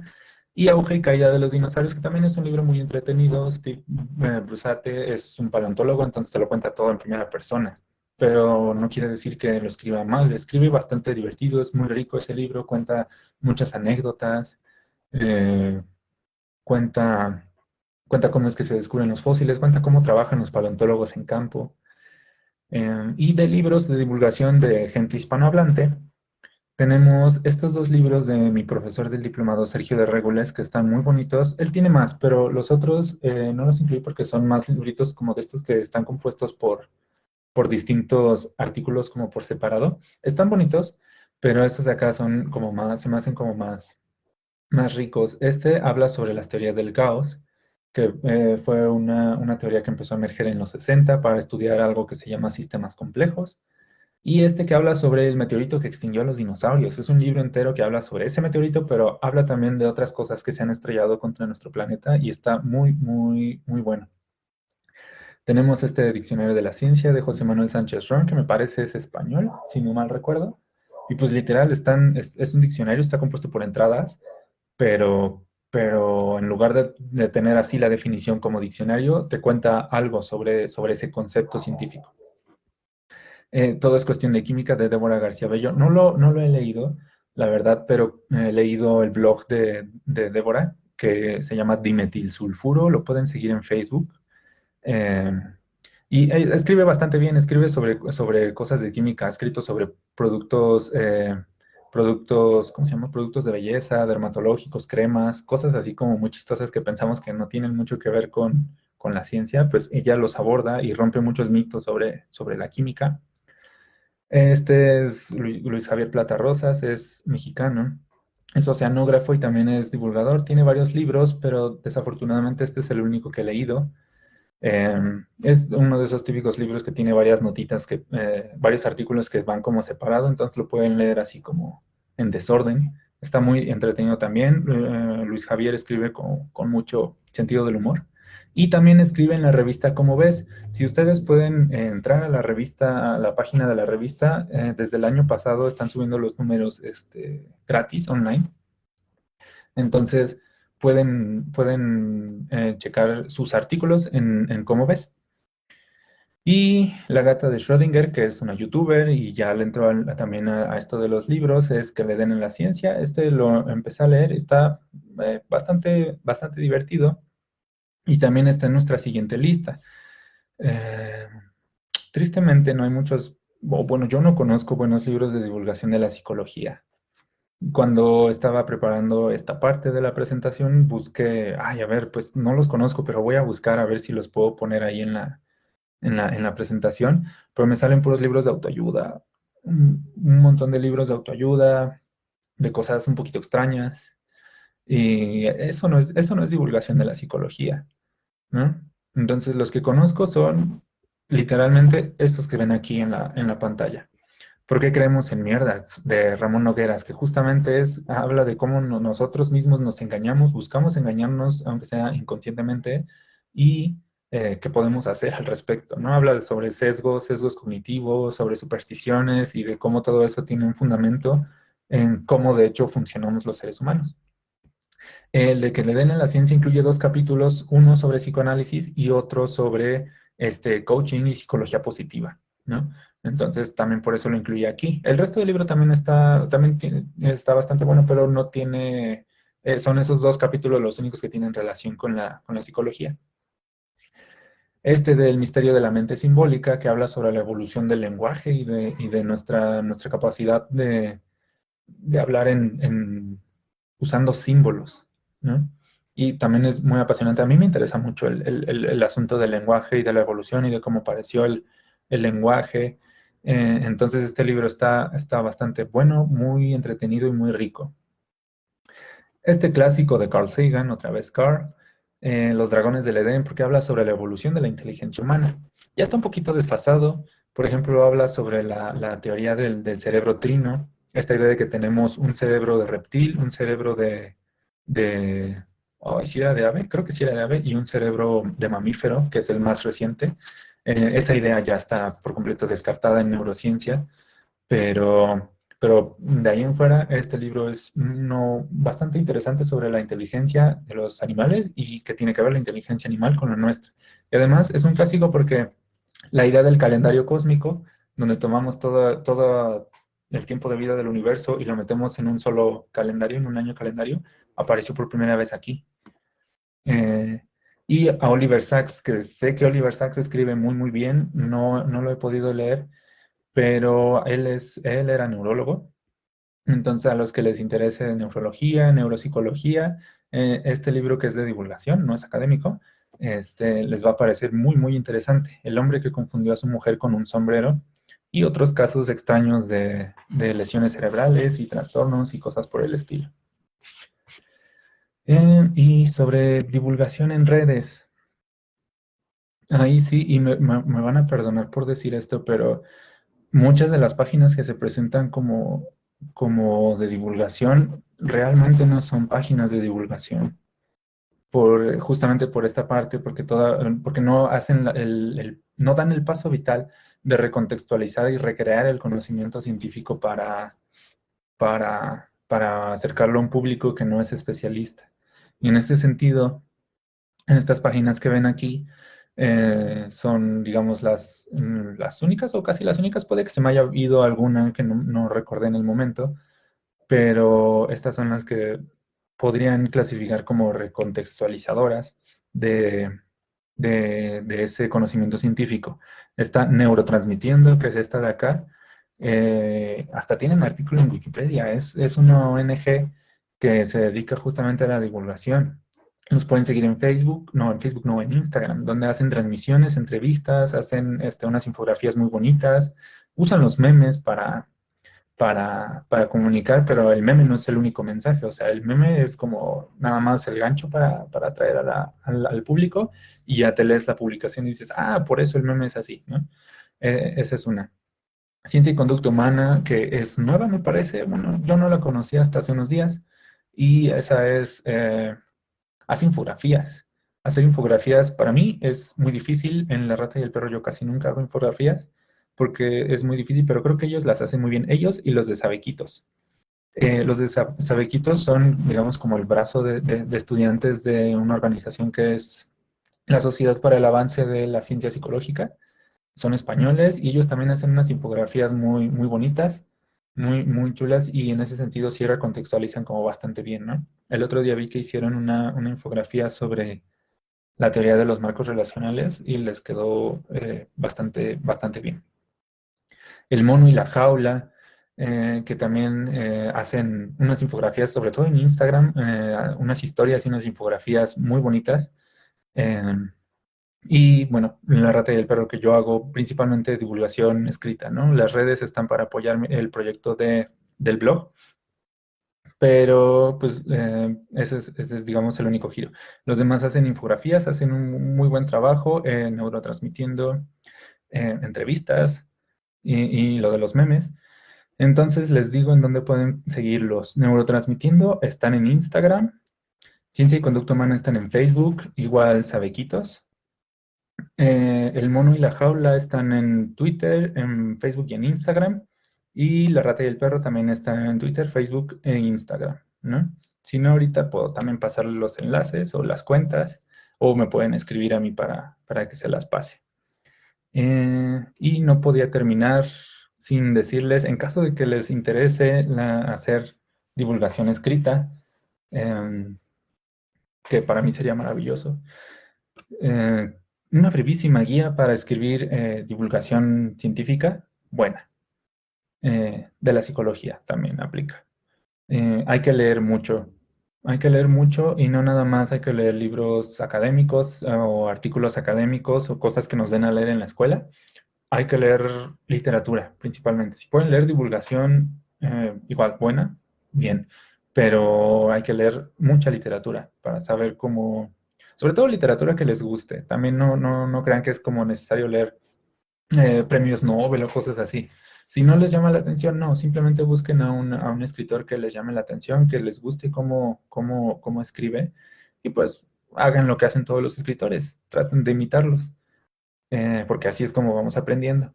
Y hay que dar a leer, por supuesto, lo que escribamos a otras personas que nos puedan dar su crítica destructiva sin miedo a lastimarnos, ¿no? Que sea una persona honesta con nosotros. Hay que saber escribir y hay que escribir mucho y hay que escribir bien. Con saber escribir no me refiero a armar dos frases, a saber armar dos frases porque eso lo sabemos hacer muchas personas, sino me refiero a saber escribir en el sentido de que no suene feo lo que estamos diciendo, de que no haya como ideas que queden vagas, que que haya claridad, que sea algo que sea rico de leer, ¿no? Y eso es lo más complicado. Les digo, yo no creo lograrlo todo el tiempo.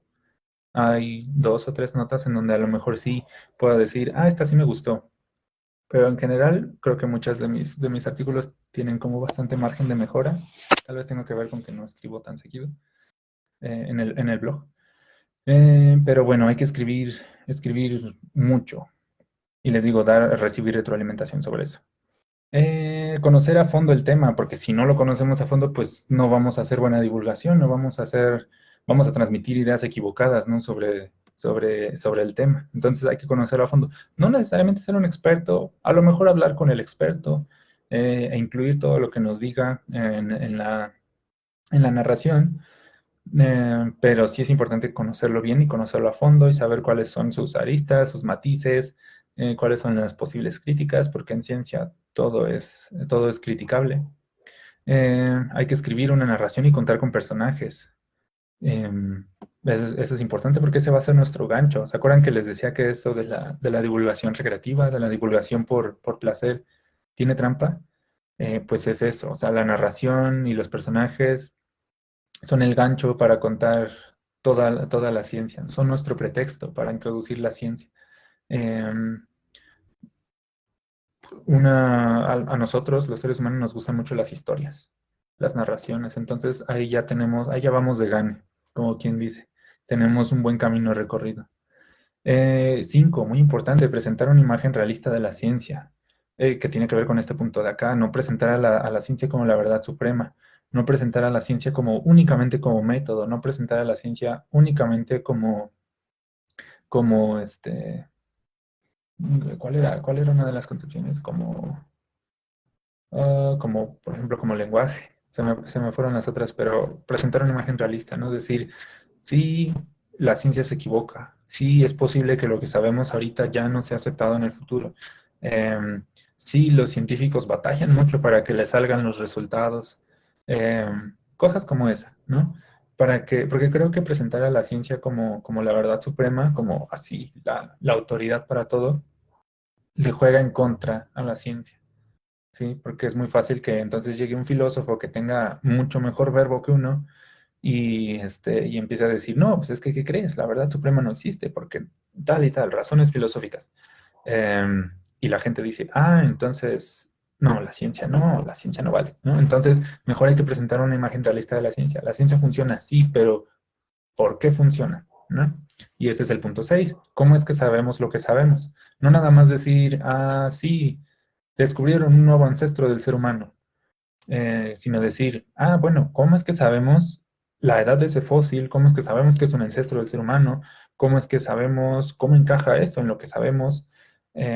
Cosas como esa, ¿no? No nada más contar el resultado, fechas, nombres, descubrimientos, sino también contar el proceso de cómo se hace. Y en psicología, por ejemplo, eso es algo que yo veo mucho en redes que no se suele hacer, que solamente dicen, ah, sí, Pavlov descubrió, o bueno, teorizó sobre el condicionamiento clásico.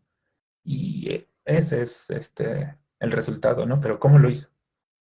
¿Cómo fue que llegó a esas conclusiones, a ese modelo que armó alrededor del condicionamiento clásico? ¿Fue él el primero? Porque ya se conocía ese fenómeno, ¿no? Pero ¿qué es lo que hizo Pavlov que fue tan importante como para llamar a ese condicionamiento pavloviano? 8, tocar temas que resuenen en el lector, que sean importantes o que sean familiares.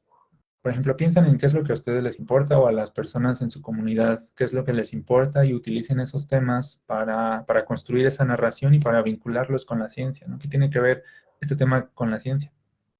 Una de las razones por las que la astronomía es muy popular en la divulgación, por ejemplo, Cosmos, es porque se vincula con nuestros orígenes, con el origen del universo. Como la ciencia es una cosmovisión naturalista que prescinde de creadores, de dioses y de fuerzas creadoras, aún así los seres humanos necesitamos saber de dónde venimos, ¿no? Y la astronomía provee un poco eso. También por eso la teoría de la evolución o divulgación sobre la evolución es importante porque nos cuenta una historia sobre nuestros orígenes, o al menos así lo veo yo.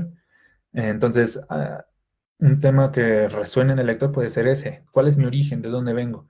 Y en psicología tenemos, por ejemplo, mucho margen para hablar de eso, de dónde vengo yo, pero yo no como especie, no como organismo, no como una cosa que está en el universo, sino yo como persona, ¿no?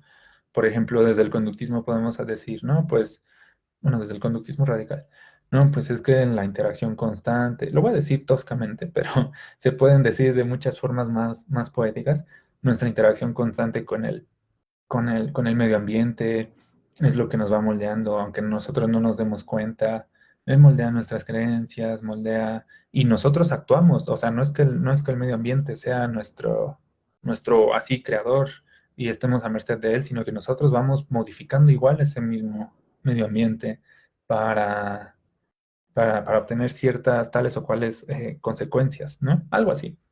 Obviamente descrito de una mejor forma, de una manera un poquito más narrativa, eh, más de literatura.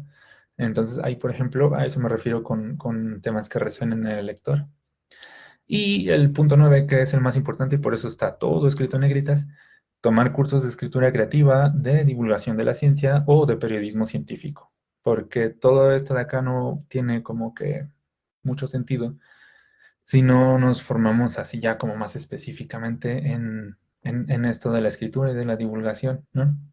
Hay bastantes cursos, hay universidades que dan cursos ya de periodismo científico o de divulgación de la ciencia, eh, y en todos lados hay cursos de escritura creativa, hay cursos, talleres, cosas por el estilo, ¿no? Para que puedan mejorar o ir mejorando sus habilidades de escritura. Y bueno, creo que eso es todo por mi parte. Les agradezco su atención y aquí están mis medios de contacto. Está mi correo por si gustan escribirme, si quieren que les pase los enlaces, por ejemplo, de las páginas que comentaba hace rato. Si tienen alguna inquietud al respecto, me pueden mandar un mensaje por Face. Estoy también en Twitter y por Telegram también pueden mandarme un mensaje. Y estos de acá son los medios de contacto de La Rata y el Perro. Les digo, estamos en Facebook, en Twitter y en Instagram y en todos es el mismo usuario. También el mío, tal vez debería cambiar eso. Pero bueno, es para que no se hagan bolas.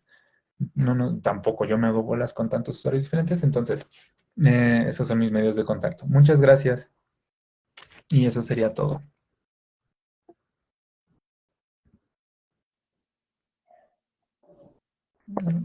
Agradezco su participación y invito a mis compañeros Eduardo Luna, Sayuri Santiago y Maricel López para continuar con la parte del diálogo con nuestro ponente. Adelante, compañeros.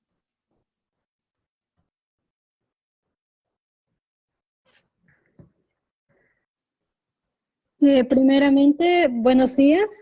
Bueno, Quiero decir que este tema se me hizo bastante curioso, muy interesante, y me gustó mucho la manera en la que comenzó abordando el tema de lo que es la ciencia, haciendo mención de los inicios de la ciencia. Y bueno, admito que al momento de leer el libro, pues se me hizo un poco extraño encontrarme con un texto que hablaba sobre la hipnosis, de los falsos recuerdos. Incluso había una parte donde mencionaba a la Virgen María y pues sí me sorprendí, ¿no? Pero bueno, después entendí por qué. Por otra parte, pues yo creo que es muy interesante por qué se divulga la psicología científica. Y siento que es importante y necesario que pues el público conozca qué es la psicología, ya que bueno, pues sabemos que hay un sinfín de mitos y pues la mayoría de la gente se guía por eso. Pues también me llamó mucho la atención esa parte donde mencionaba sobre que la divulgación se hace también para despertar lo que es la vocación en los niños. Y pues sí, es muy, muy bueno.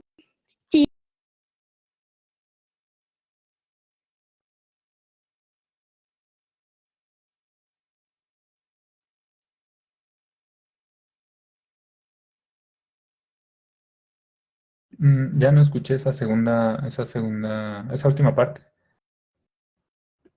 No sé si se cortó.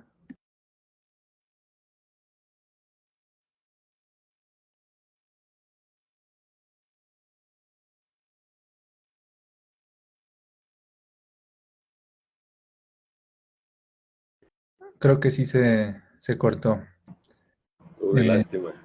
sí, iba muy bien. Pero qué bueno que le haya sorprendido y le haya resultado interesante tanto la lectura como la presentación. Me alegra bastante.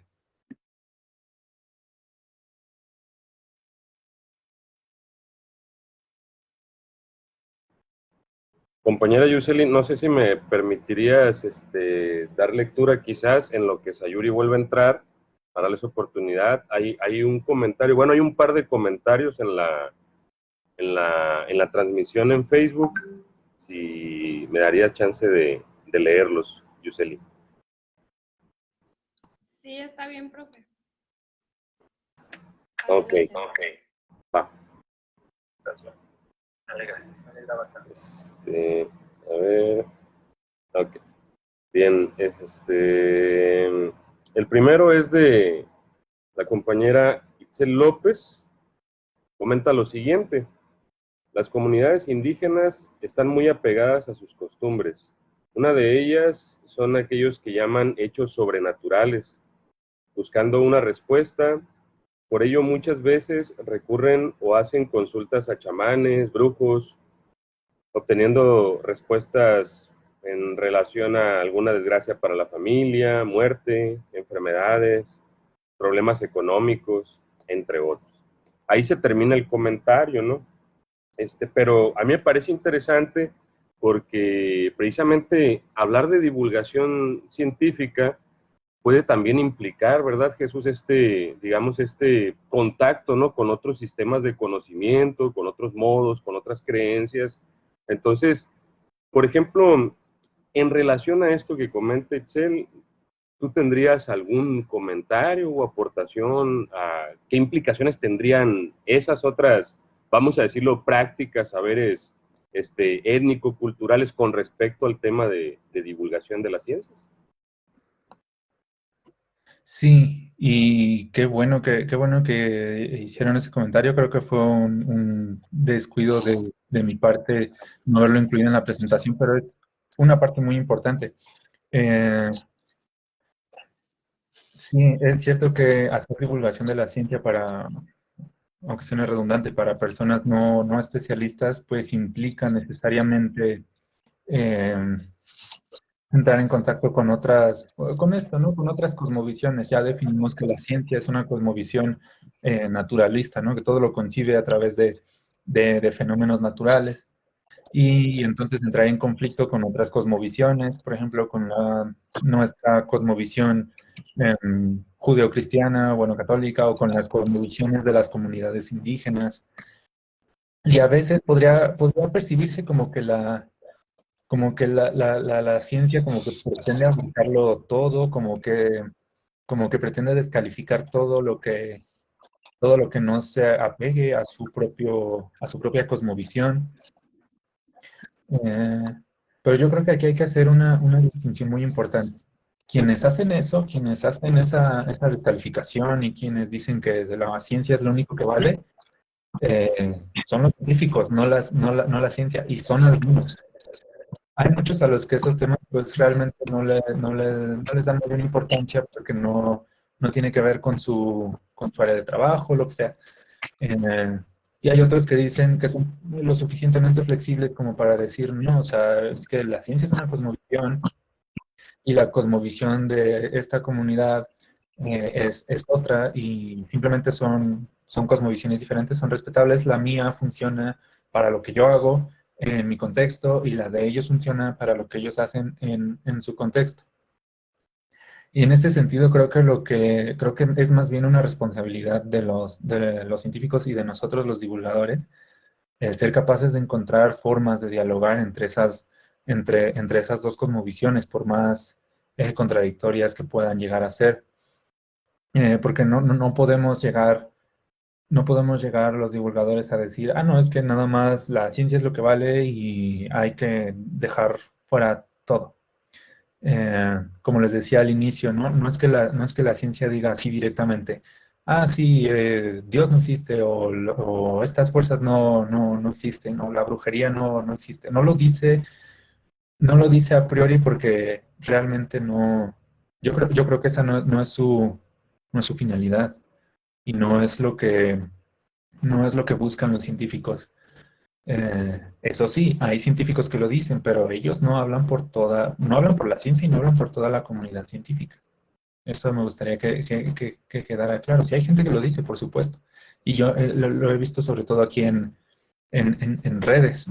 Cada vez que se habla sobre conocimientos tradicionales, como les llaman, y los científicos van y dejan su menrisa o comentan estupideces sobre, ay, no, pero es que eso qué, ay, qué atrasados estamos, ¿no? Cosas así. No, yo creo que nuestra actitud de los divulgadores y de los científicos debe ser otra. Debe ser la de buscar un diálogo, no buscar imponer la ciencia por sobre las costumbres, por ejemplo. A lo mejor dar las dos perspectivas, que sería como lo menos que se podría hacer, como la gente cree esto y los científicos hacemos esta, a lo mejor como compararlos, pero sin dar como primacía a uno y a otro. Porque esa también es otra cuestión. Cuando, cuando los científicos tratan de comparar y de establecer la ciencia como lo mejor, como lo definitivo, como la verdad, así con V mayúscula como la verdad absoluta, eh, la que sale mal parada es la ciencia, porque esas costumbres han estado con nosotros desde antes de que existiera algo como la ciencia, ¿no? Y funcionan, y le funcionan a esas personas, a esas comunidades. Y y pues la que sale mal parada es la ciencia, porque pareciera, o bueno, los científicos en este caso, porque pareciera que no son capaces de reconocer eso, que la ciencia funciona en nuestro contexto occidental, como nación occidentalizada, en el caso de México, y que las comunidades pues tienen es su propio contexto y tienen su propio conocimiento que es eh, afín a ese contexto, que responde a ese contexto, ¿no? A esas necesidades particulares. Y es algo que creo que muchos científicos y divulgadores no son capaces de reconocer.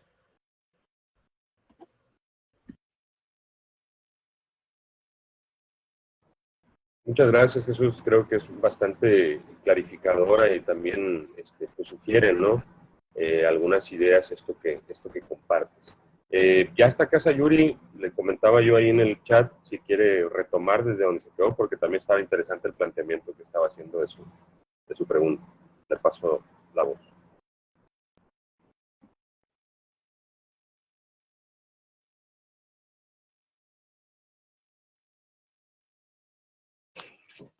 Sí, primeramente me quiero disculpar porque estaba apenas haciendo mi pregunta y se fue la señal. Y bueno, yo preguntaba si tiene alguna forma de sugerirnos a nosotros como estudiantes para divulgar de manera correcta lo que es la psicología científica.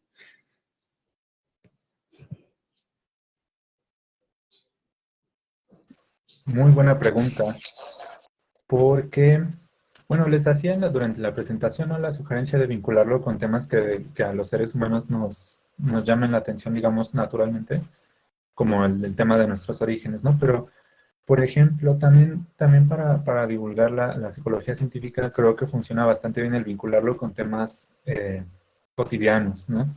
Con temas que experimentemos todos durante nuestro día a día, ¿no? A lo mejor decir, ah, bueno, esto es un ejemplo de tal concepto, ¿no? O esto es esto lo podemos entender de muchas formas y también está el punto de vista de la psicología científica que dice que tal y tal y tal, ¿no? Digamos, utilizar las experiencias con las que la gente se puede identificar, no solamente temas profundos como el de nuestros orígenes, sino también cosas cotidianas. Por ejemplo, ¿por qué se me olvidan las llaves? ¿Por qué, por qué hay días en que me siento bien y por qué hay días en que me siento de la patada? ¿Por qué? Eh, porque hay gente que parece que es mala, ¿no? Porque hay gente que hace cosas malas.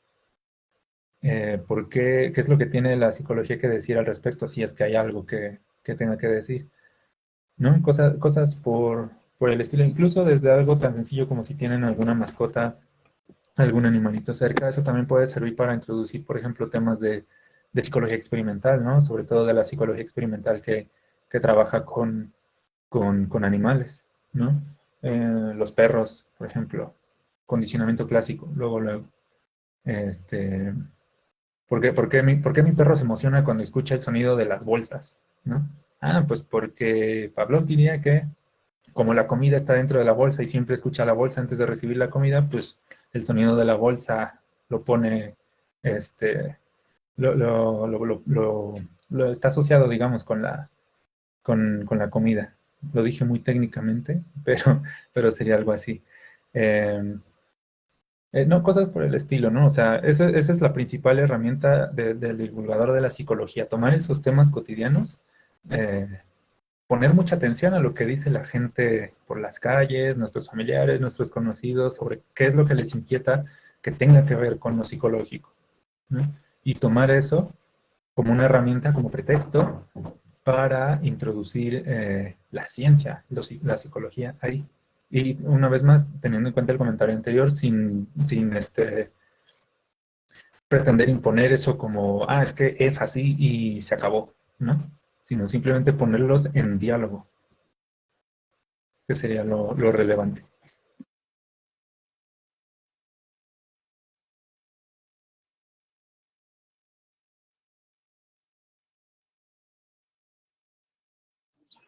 Entiendo, gracias. No, a ti.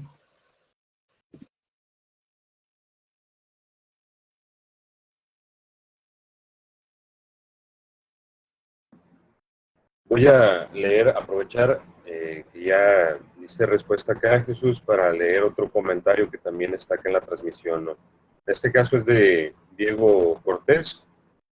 Él te dice lo siguiente, muy interesante tema, ya que como bien sabemos, la ciencia está en la gran mayoría de las cosas que nos rodean. Muchas de las cosas que estamos viendo en estos momentos han sido directa o indirectamente creadas gracias a esta. Es por ello que la ciencia tiene un papel fundamental en el desempeño de diversos sectores. Y en cuanto a la psicología, pues sí es una ciencia, ya que toda aquella disciplina que utiliza el método científico es ciencia, y la psicología utiliza el método científico. El objeto de estudio es el ser humano, su pensamiento, cómo siente, cómo se comporta, la forma de relacionarse, etcétera. Pero que esta es una acotación precisamente a un poco la definición que nos dabas bueno, más bien la respuesta, ¿no? Que nos brindabas alrededor de la pregunta de por qué o bajo qué criterios decimos que la psicología es una ciencia como tal. Sí, justamente. Ese también es una muy buena acotación, ¿no? Que es uno de los puntos de Carl Sagan en el libro, no en los capítulos que leyeron, pero sí en el libro de que la ciencia es un componente muy importante de la cultura occidental. Es por eso que justamente creo que debe de ser capaz de dialogar con otros conocimientos, y que nada más haré ahí una precisión con lo del método científico. Hay que tener cuidado cuando hablemos del método científico y de no presentar una versión como muy de receta del método científico si es que creemos que existe tal cosa. Eh, Porque realmente pues, en la práctica los científicos se encuentran con muchos problemas y los filósofos de la ciencia nos encontramos con muchos problemas al hablar de un solo método científico, pero si por método científico te refieres a, por ejemplo, a experimentación, estadística, creación de teorías, eh, postulación de hipótesis, modelos, todas esas cosas, bueno, pues entonces ahí estamos de acuerdo y las disciplinas que hagan cosas como esa, pues podemos considerarlas científicas. Pero sí, es una muy buena acotación, tanto en lo tocante a la psicología como en lo tocante a la importancia de la ciencia en el mundo occidental.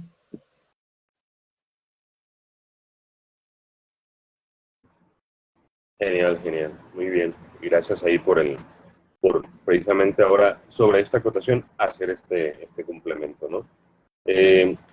Compañera moderadora Yuseli, ya no hay comentarios acá en la transmisión y hasta donde tengo registro ya participaron 3 de los 4 estudiantes que mencionaste, entonces pasemos al siguiente punto.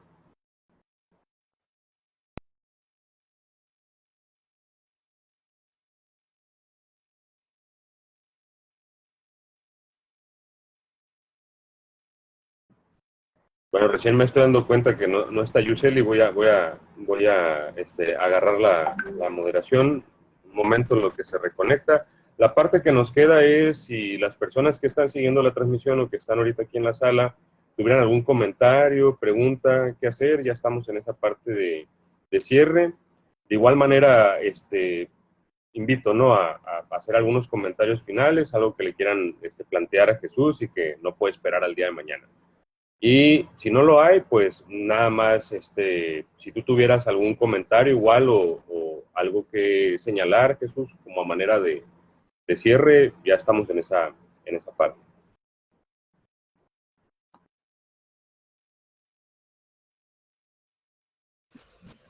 Creo que hay aquí un comentario de Itzel López. Nos dice que es un tema muy interesante y muchas veces no se toma en cuenta la divulgación científica y se orienta hacia una psicología, más hacia una psicología popular, dejando la ciencia a un lado. Sí, justamente. Eso es algo muy triste, creo, porque no hay, como les decía, no hay libros de divulgación científica en psicología. Bueno, están los libros de Steven Pinker, pero la verdad Steven Pinker me cae mal, entonces por eso no lo incluí, no lo he leído a fondo. He leído algunas páginas, si acaso, de sus libros, pero no comulgo con él. Eh, y si ustedes buscan en libros de divulgación, pues les digo, van a encontrar pura psicología popular y autoayuda y cosas como muy extrañas. Eh, Creo que en donde sí pueden encontrar contenidos de divulgación en psicología es en revistas de divulgación. En México tenemos, por ejemplo, la revista Como Ves, es la que les digo que ustedes pueden revisar online, algunos números, al menos los números del año pasado para la fecha. Y y ahí de vez en cuando publican algo que tiene que ver con la psicología y son artículos bastante buenos, son artículos muy entretenidos, muy informativos y pues ahí si gustan echarle un ojo, ahí sí pueden encontrar divulgación de psicología. Y sí, gracias Itzel por el comentario. Me gustaría agregar una cosa y aprovechando precisamente que tú te dedicas a ello, ahorita que dijo el término psicología popular, me vino rápido en mente este texto de 50 mitos precisamente de la psicología popular, ¿no?, de Scott Lilienfeld. ¿Lo podríamos considerar también un texto de divulgación? Eh, sí, en el sentido en el que busca romper como estos mitos, ¿no? En el título ya te dice, hay mitos en psicología popular. Vamos a ver de qué se trata. Técnicamente, al menos yo no lo consideraría. Es como una especie de libro académico muy light, ¿no? Porque está escrito así como, tiene chistecitos, tiene unas partes, como muy entretenidas, pero sigue teniendo como este sistema de referencias, ¿no? Sobre todo las referencias entre paréntesis que nosotros, como en el mundo académico, pues estamos acostumbrados, ¿no?, a que haya una referencia entre paréntesis, un apellido y un año, pero pues las personas que no se dedican a esto, pues no están acostumbradas, ¿no? Y entorpece un poquito la lectura. Pero en términos generales, yo creo que sí sería un libro de divulgación, al menos una aproximación a qué es lo que hacemos los psicólogos. Yo tengo una pregunta. ¿En qué se diferenciaría disculpa, la divulgación de la literatura?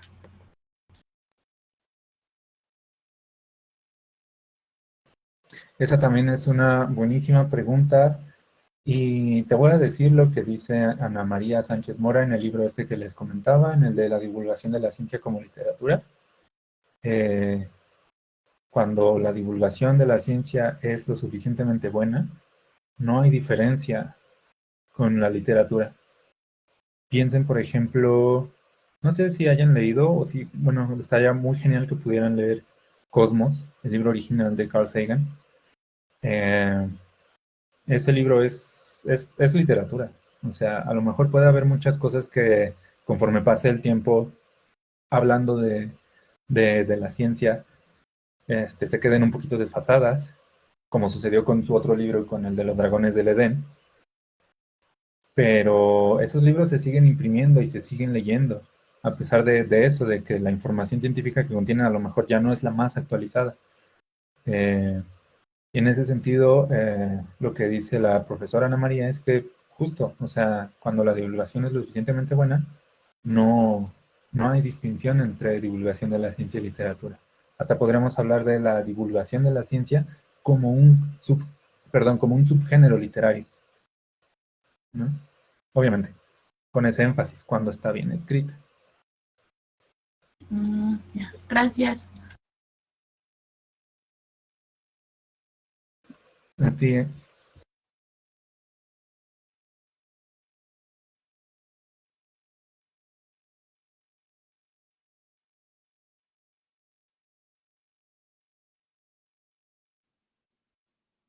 Ok, ahora si alguien más quisiera agregar algún otro comentario o pregunta, incluido nuestro ponente, este es el momento.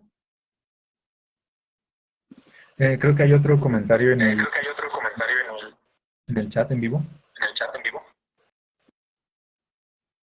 Ok. Dice, algo interesante que leí en el libro es cuando nosotros como habitantes de comunidad, al querer saber sobre fenómenos naturales, recurrimos a personas que tienen creencias que les han dejado sus padres o abuelos y al parecer sus opiniones se acercan a la realidad. Sin embargo, la ciencia es más acertada en ese aspecto. Eso también puede suceder y puede ser una fuente de, de diálogo, ¿no? Entre estos dos tipos de conocimiento tan distintos. Eh, Muchas veces justamente si se han mantenido este tipo de creencias en una comunidad, estas cosmovisiones, mejor dicho, en una comunidad, suele ser porque pues, a los miembros de esa comunidad les resultan eh, útiles, ¿no? Y puede suceder, creo que ha sucedido, la verdad es que no estoy muy informado en ese tipo de temas, pero creo que ha sucedido que a veces la ciencia y el conocimiento tradicional de cierta forma convergen. Por lo que veo, a veces esto se da mucho, por ejemplo, en biología, en ecología, en estas relaciones entre los habitantes los organismos que habitan un hábitat, se me olvidó el término técnico, eh, a veces como que se pueden encontrar así como ciertas convergencias y es como es bonito cuando eso sucede, ¿no? Cuando la ciencia y los conocimientos eh, llamemos los conocimientos tradicionales, pues convergen, ¿no? Dicen, al parecer estamos hablando de lo mismo, ¿no?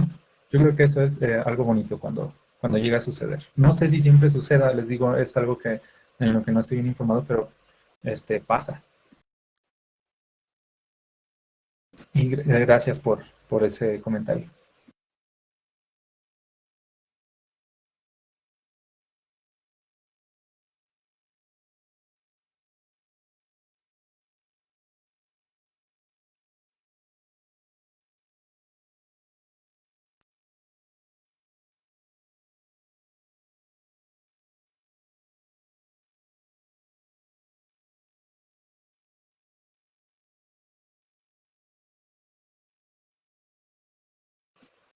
No sé si haya igual más preguntas o comentarios. Yo por mi parte no tengo más que volver a agradecerles a todos, a todas por su atención y por su participación y por sus preguntas y comentarios que sin duda fueron muy, muy interesantes, ¿no? Entonces, si tienen más dudas o comentarios, no sé. Eric, ¿tú qué dices?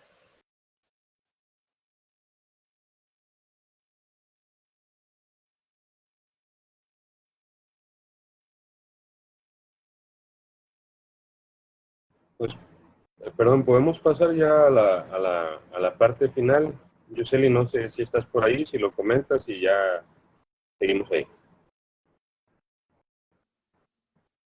Está bien, profe. Le doy el uso de la voz para que comparta el reconocimiento a nuestro ponente. Adelante.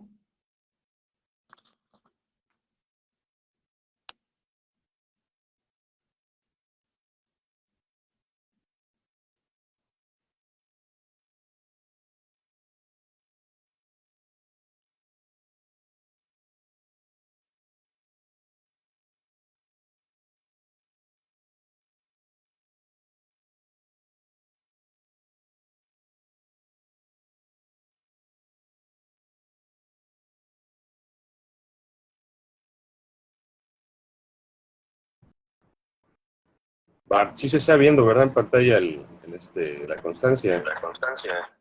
Ok. Sí. Ok. La Universidad Autónoma Indígena de México, a través del programa educativo de licenciatura en Psicología Social Comunitaria, otorga la presente constancia al psicólogo Jesús Ramírez Gamboa por su participación como expositor en esta conferencia ¿Para qué comunicar psicología científica? Dentro de los foros de divulgación y diseminación de los tratamientos psicológicos basados en evidencia, actividad que se ha llevado a cabo a través de esta plataforma de salas de Facebook este día para la comunidad universitaria. Mochicawi, El Fuerte, Sinaloa, atentamente toda la gente, todos los pueblos, y firman nuestro director general de la unidad universitaria Mochicawi, el ingeniero Celso Armenta López, y la coordinadora del programa educativo licenciatura en Psicología Social Comunitaria, la maestra María del Pilar Saldaña Bernard. Y pues de parte de ellos, y yo creo que me animaría a decir que de todos nosotros, nosotras, pues muy agradecidos, muy contentos y contentas con tu participación, Jesús. La verdad que ha sido un gustazo, como decías ahorita, pues conocernos, escucharte, hablar de este tema que sin duda yo no me tiembla la mano en decir de que para mí eres un referente en divulgación científica, en psicología, en México y en general en habla hispana, y espero que esa carrera siga trayéndonos más alegrías, ¿no? Y más conocimiento, como lo que nos has compartido esta mañana. Y pues sin Sí, más, no. nada más invitarles para mañana, tenemos otro foro, ya el último, con la doctora Diana Mejía Cruz, a las 12 del mediodía. Perdón, Jesús, adelante. Sí, no, al contrario, les agradezco una vez más la invitación. Fue una actividad muy enriquecedora por los comentarios, por sus dudas. Les agradezco a todos la atención, la invitación, Eric. Y gracias a todos por participar, por estar aquí presentes y por escuchar.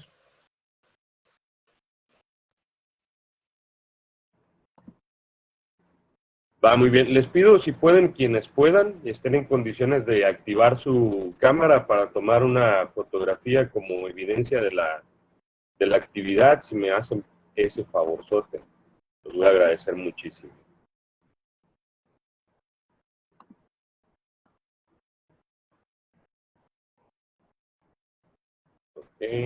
Bueno, ya veo a Yuseli, veo a Jesús, veo yo. Bueno, la voy a tomar así. Ah, ok, ya van apareciendo otras personas. Ok, va, genial.